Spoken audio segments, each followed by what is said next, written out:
So let me just take this time to sum up basically what I've been saying throughout the series. If you've been paying attention, then you should have a clear picture of what I think, anyways, is a real man.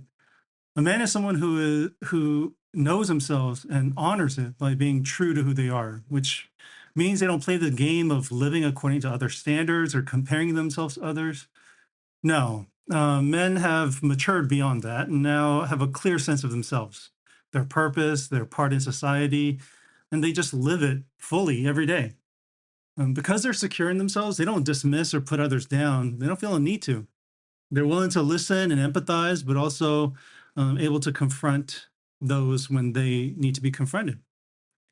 This probably sounds bland because it is. There's nothing special about being a man, like nothing necessarily exciting about it. It's just a person living their life. And that's the point. We don't need to be looking for anything special as some exemplar of a man. Understood in the way that I'm suggesting, we can see that there are a lot of good men around us, ones that we seem to overlook every day. It's the guy who has a group of close knit friends and have a shared love of Dungeons and Dragons or Magic the Gathering and get together once a month to get into full blown costume, geek mode, whatever, and just have that community and be there to support one another, right? It's the father who likes to make, terrible dad jokes and prides himself in being able to elicit eye rolls from his kids each time, right? It's the community leader that doesn't have much themselves, but uses his time and energy to organize events where people can get together to meet and connect and to build community. It's the teacher that loves nothing more than to see his elementary school kids line up before class each morning. It's the guy waking up at the ass crack of dawn to pick up our trash, even though he hates his job, but the job allows him to, build a kind of life that, fits him. Most of the men in our lives go about their day not being bitches, but we seem to, as a society, focus on these insecure ass bitches that are constantly making themselves out to be like some exemplar of manhood, trying to be something in the public eye, like some kind of an example of what it is that men should be striving for. Or maybe this is just something that a lot of dumbasses are putting out there as a good example, right?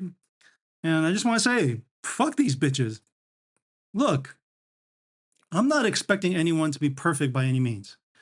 Being a man doesn't mean that you don't have any bitch in you, but it does mean that you acknowledge the bitch in you and do something about it, right?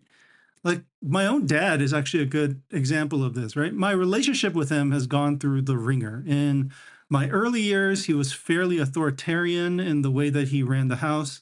He was very, very strict, all the way up to probably like late elementary years for me. I hated him for it. I was, as you can imagine, not someone who liked to be told what to do. I responded to reason. So if you gave me a good reason, then I might be convinced and then, change my attitude. But my dad, at least from a young boy's perspective, had terrible reasons. So I would get mad and talk back a lot, which just led to my getting disciplined even more. He was heavy handed with the stick, with making me hold up heavy objects for a long period, locking me out of the house, like all kinds of methods for disciplining. Later on, I learned that he got some bad advice that he had to be very strict because I was the oldest kid and my siblings, well, in this case, I only have one, but my sibling would follow in my footsteps. So it was important that that he spent extra time and energy disciplining me. But I also imagine much of this, like his disciplining ways, was just similar to how he was raised, right? I met my grandfather on my dad's side. I spent a lot of time with them um, during the later years of my grandfather's life. And from the little I do remember of him, he was very much like my dad in a lot of ways. I used to be scared of him as a kid. Um, he comes off as like a military personnel or something, but turned out he didn't actually tend to be that and just gave off that vibe, right? But as our family fell deeper and deeper into poverty, I just began to lose all respect for him. I began to question his authority. And I'm talking about my dad here, not because he didn't have any money, but because he seemed to prioritize the church. He was a pastor and all these other obligations over providing for his family. And so I rebelled a lot, yelled, slammed doors, broke stuff. At one point, I straight up just like slapped my dad. Um, when I realized what I had done, like I'm talking about the slap, I thought I would have to physically fight for my life, like defend myself. But my dad actually didn't respond the way that I thought. He just quietly walked away. He didn't want to show me how he actually felt. But this was late at night. I just caught him sobbing, praying, wondering what he was doing wrong, asking God for forgiveness, for guidance. He just looked broken and in pain. But here's the thing, even after this incident, he didn't stop confronting me when I was out of line. Like he stopped being heavy-handed. I think at some point he realized that that wasn't effective, that wasn't really doing much for me. Um, I think he regretted it quite a bit, but he didn't hesitate to disagree with me when he thought that I was off track, right? I guess we had that kind of relationship. We did always argue about theology and philosophy and politics, but I think at some point in high school, he fell into depression. I don't think he realized he was depressed. I'm not sure if he'll ever admit to me today that he was depressed. He just withdrew from life, from all kinds of stuff. I was kind of left on my own to raise myself. I didn't realize it then, but it's actually when he withdrew that I felt the most hurt, the most alone, the most abandoned. As much as I fought against him, I realized now just how important it was that he actually tried. He made the effort to try to get through to me, that it was a way of showing that he still cared. Once he was in a better place, years after I left college and after he had made some major changes to his own life, we were able to have more like adult to adult conversations. And it was then that he formally apologized to me for all the ways in which he fell short, the ways he wasn't able to be there for me. Um, I mean, by then I was in a very different place. And I personally, having gone through therapy myself and just working on myself in all kinds of ways, I had already forgiven him for the most part. Um, but still, hearing him say it out loud meant something to me. It meant something for how I viewed him as a man, not just as a dad, but just as a man. I'm saying all this because look, no one is perfect. Like everyone makes mistakes and leaves a trail of damage behind them. I've never met I never met a man that, didn't have some things in their own past that they were like, man, I screwed up real bad. And I acknowledge the kind of lasting impact that I've had on my kids, on the people around me, on friends, on, significant others. And the thing is, I never faulted my dad for any of that. I was angry with them, hurt, frustrated. But I figured out early on in my own, development that adults are still humans, that and humans are all flawed, right? But I also never respected adults just for being adults, right? Like just because you were of a certain age didn't mean that I respected you.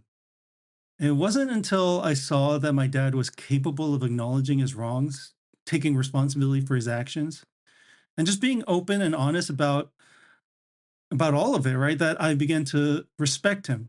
And I think I saw then like what it is I was really looking for. I wasn't looking for anyone to be perfect. I was looking for those who had made mistakes to just acknowledge it, to be honest about it.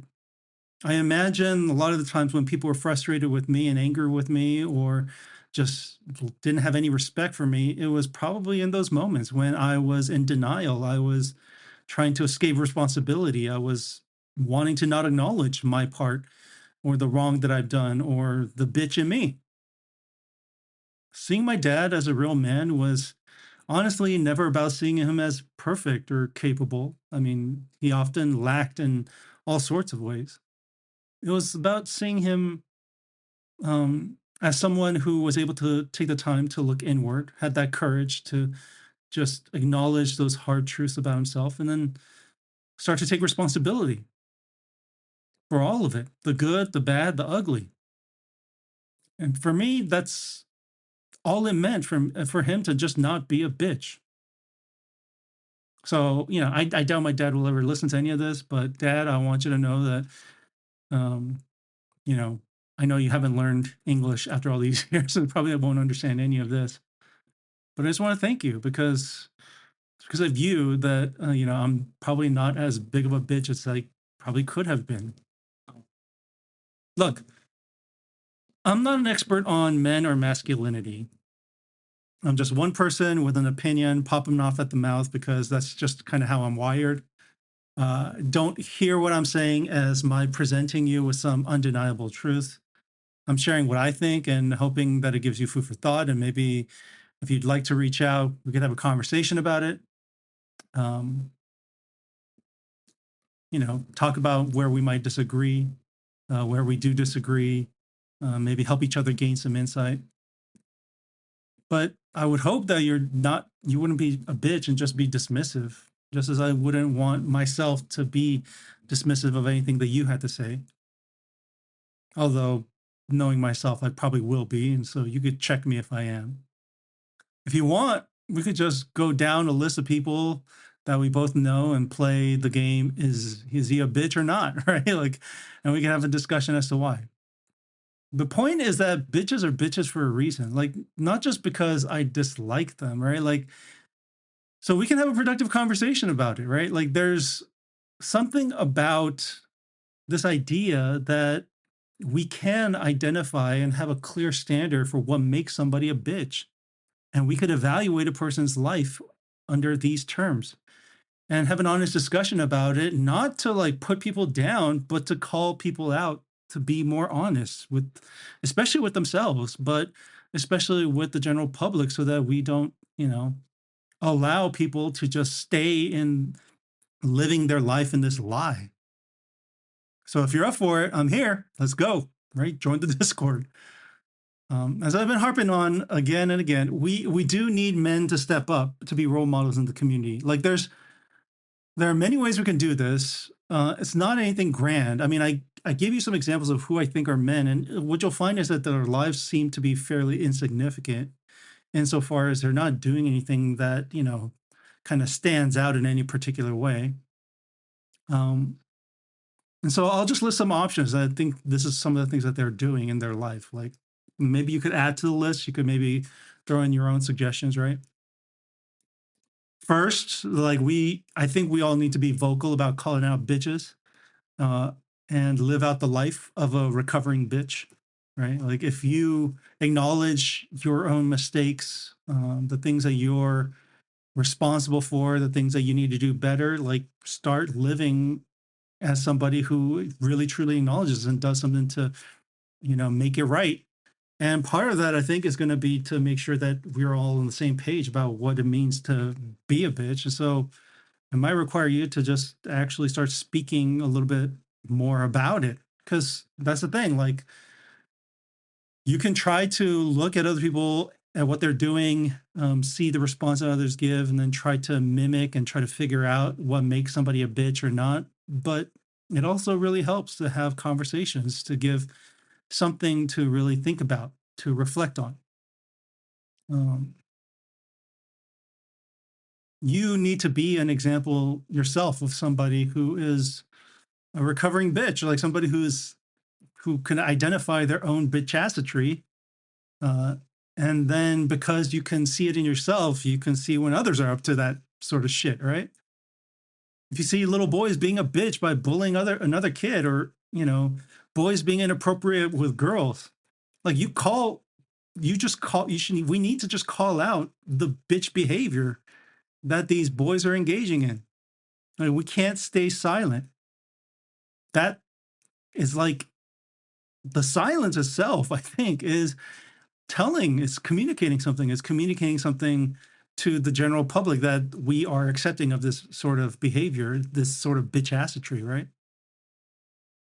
And give yourself the standing to call it out by, you know, making something of your life. Like, stop being a bitch, right? Like, it starts with yourself, right? Like, live out the life of somebody who is trying not to be such a bitch, and then it gives you the kind of position to be able to speak on this sort of thing, right? Here's a recent example, right? After some health scares, like I've been trying to get my health back on track. I was struggling and sought help from a friend. He actually gave me some good advice, but he also pointed something out that was like, I think, a real food for thought and a motivator. He just pointed out that maybe I was just being a bitch, right? Like making excuses for why it is that I was not able to get my health back on track. Because the reality is, like, at least for most people, unless you have some particular like reason, you know, taking care of your health is fairly simple, right? Like eating right, exercising, moving around, right? Abstaining from things that are harmful to your body, getting decent quality sleep, right? Valuing it, prioritizing it. And so, like, he was pointing out, like, maybe you're just being a bitch and just not doing the things that you should be doing, right? Like, and that's all I need to hear. I was being a bitch. I had to acknowledge that I was making these excuses, that there are things that I definitely could have done that I wasn't doing. And, I was, for whatever reason, trying to get away with not having to do those things, right? So it helps. Like I understand that there's a lot of people who don't like hearing, who don't like being called out, right? But I want a culture where we acknowledge that calling each other out is not meant to necessarily put each other down. It's a way of helping you, like forcing you, pushing you, encouraging you to just be honest with yourself so that you could live a better life for yourself and for the people around you, right? Like create a culture of properly identifying where the real bitches are and then helping people to see that you could just work on not being a bitch. Second, I think you could help yourself. Like I've said, like even if you have people supporting you, you need to find a way to help yourself. Like if you've ever had experience with an addict, you learn that you can't save them, right? You can support them the best way you can without enabling them, right? But you can't save them. We can't save people from being a bitch. Like if they're bent on being a bitch, they're going to be a bitch. They have to find a way. Whoops. They have to find a way to work out of it themselves. Like there's just no other way. Now, you can be there as a friend to support them, to help them, to encourage them. You could do all the things, but at some point, like people need to acknowledge their own bitch assetry if they're ever going to actually work on it. So, in that same vein, right? Like help yourself, like acknowledge, like find a way to, put yourself in a position where you're being a less of a bitch, right? A good place to start is probably prioritizing the basics in your life, like your physical and mental health.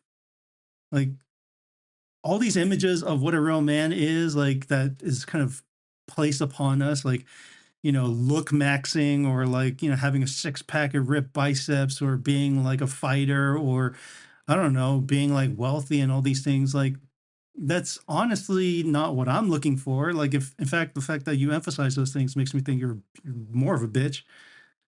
You just need to like not be unhealthy, not do dumb shit, like take care of your mental health.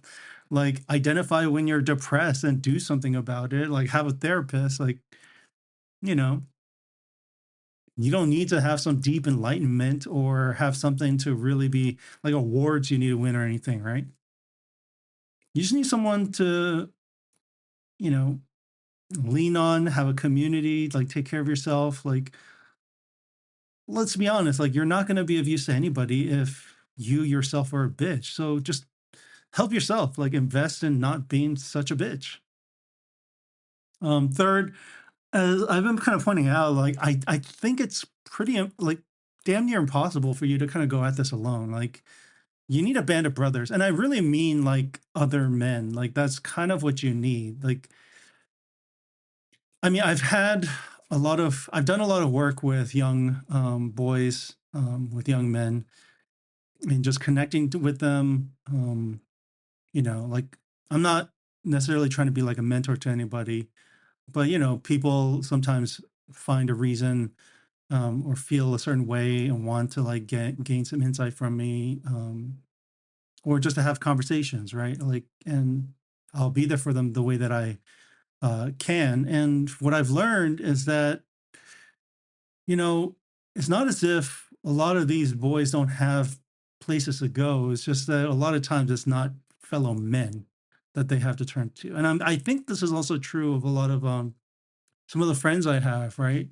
They're grown adults and they don't have like a close knit group of male friends. They have, like piecemeal friends, but it's not like a troop, right? It's not like like like a small community of men that they, can really lean on collectively, right?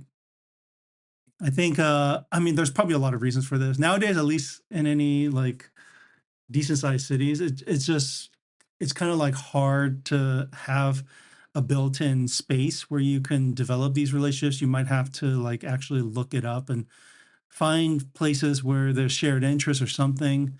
But you kind of need to put yourself out there. Like you need to take risks in meeting new people. You sometimes need to like abandon old friendships. Like it's unfortunate. I think people kind of, when I say it, like I think a lot of people tend to be jarred by it.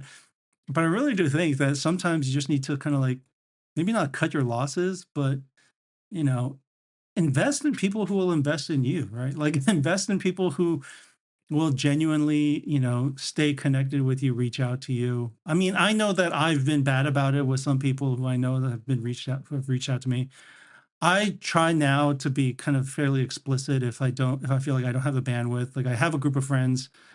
If I don't have the bandwidth to like really invest in somebody, I'll let them know because I don't want them to be like have expectations. But I'm still open to like change and growth. And I think in some ways I'm still looking for other men that kind of share a similar spirit as me, if that makes any sense, right? I love my friends, but I know that with a lot of them, we don't see eye to eye on it quite a bit, and I think a lot of times I don't feel like they actually understand or see, who I am, what I'm about, and I mean, it has, the reason for it can be vast, but um, I'm always open to meeting new people and then to engaging with them and to developing relationships. But I am pretty mindful that I don't want to be around a community of bitch asses. Like, I think being around bitches makes you more of a bitch. I mean, like, it's kind of like what ChatGPT does, right? If you ever use ChatGPT, at least like maybe the free version, ChatGPT does a lot of gassing you up, right? Like making you, like encouraging you, or encouraging, I put in, air quotes here. Um, they just gas you up, make you feel like you're bigger or awesome, more awesome than you are. Like, I don't want that. Like, I don't want to be surrounded by those types. I want to be surrounded by people who will be honest with me, right? That are authentically themselves, who will see, whatever they see because of their own experience. Like they have some insight into a narrow set of areas, maybe, but they'll at least be able to call me out on those kinds of things. They'll be able to be somebody I can trust because I know that they're not just saying things just to make me feel better or just to make themselves feel better. Um, Finally, always remind yourself that you're worth something. Like, I think this is kind of where a lot of the bitch acidry comes from. It comes from a lot of insecurities. And I don't want to dismiss it because the reality is we do have experiences in life that give us reason to question our value, like make us feel less than, right? It could be somebody saying something that maybe they didn't even mean it, but they said something that hurt your feelings, or maybe you got rejected from a job or a potential partner or whatever else it might be. But the truth is that you are a person and every person has dignity. Every person has value. Every person has an inherent worth. I believe, anyways. Like I believe that they do, apart from anything that you could provide the world. And I think that's kind of a good place to start. That you have value. I don't care what the world tells you. You have value. You are valuable, and as long as you see that in yourself, like I think you have the possibility of always being a better version of yourself, right? Like, and I think it's primarily because you're not tethered to the idea that your worth is only like what it is that you can, you know, the money you make or what value you bring to other people. Like, you're not as concerned about that. Not that it doesn't matter, but you're not as concerned because your value is a more unshakable sense of self worth. Um, these suggestions might seem all too simplistic, and that's because they are. Like when it's funny, like when I teach students how to learn effectively, like many of them will say like they've heard something similar at some point. Um, some of them might actually know how to do all the things that they need to do to learn effectively. Like there's nothing special about what I'm teaching them. And I tell them like, yeah, like learning effectively is actually quite simple. The problem isn't knowing what to do. The problem is doing it, right? Like just think throughout human history, like people try to address the core problems in their life in some overly complicated way. Like my guess is that we do this because the simple, most obvious answer is not something that we just that we want to do. Well, we want to find the easy way out, right? We're looking for an alternative. Like, and the truth is, there's no easy way out. Like in learning, there's no easy way out. You just have to learn, and that requires that your brain stresses itself a little bit, right? Like at least to some degree, like you have to actually try, right? And to mature, like emotionally, psychologically, like in all kinds of ways, right? There's just no other way to mature without facing challenges and doing the hard daily task of taking care of the basics of your health, your relationships, like just doing the things that like everybody just needs to do on a daily basis to put themselves in a position where they can um be a better version of themselves. Like it took me a failed marriage and bad parenting and years of depression and anxiety, all of that, years and years of this, all to realize that it was really just some basic shit I was fucking up, right? Like I wasn't I wasn't taking care of myself when I was depressed or anxious. I wasn't even acknowledging it. Like I wasn't being, present, when I was spending time with my kids. And I was too wrapped up in my own feelings to be able to make space for somebody else's in my own relationships with others, right? Um, so I think honestly, like that's just a reality. Like most things in life, the answers are fairly simple.